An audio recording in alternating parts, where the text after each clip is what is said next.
Bago pa ang mga police operation laban sa mga umunay tauhan ng mayor ng Albuera, Leyte at kanyang anak na drug lord umano, matagal nang may banta si Pangulong Rodrigo Duterte sa mga lokal na opisyal na sangkot sa droga. If they can stop and commit suicide, because I will not allow these idiots to run the show. Ngayon, sunod-sunod ang mga lumulutang pero para nang daw pabulaan ng may kinalaman sila sa drug trade.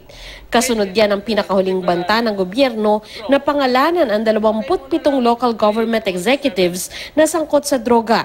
Pinakahuli si Ampatuan Maguindanao Mayor Rasul Sangki na lumutang na kahit inaayos pa lang ang pagsuko. Pamumulitika lang umano ang kumalat na impormasyong big-time drug dealer daw siya. Kasunod niya, may 3 ding pinangalan ng alkalde naman sa Lanao del Sur na umunay drug lord o drug lord protector. Ayon sa regional director ng ARMM Police, may tig 100,000 piso na umanong patong sa ulo nila.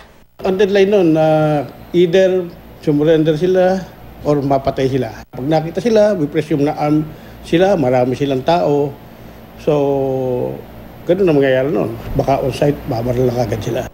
Si San Carlos Pangasinan Vice Mayor Ayoy Rosuelo nga, 3 beses pang nagpa-drug test sa katabing probinsya ng La Union para pabulaan ang user siya. Negatibo naman lahat ng pagsusuri. Todo tanggirin ang dating mayor ng Maging, Lanao del Sur na sangkot siya sa droga, kasunod ng pagsalaki ng mga pulis sa bahay niya. Sumuko rin para linisin ang kanyang pangalan si dating Marantao, Lanao del Sur Mayor Muhammad Ali Arbinal na nasa drug watch list ng PNP. Ang mayor ng Manabo, Abra naman, hindi na tumanggi pa. Umamin siyang gumagamit ng iligal na droga. Sandra Aguinaldo, GMA News.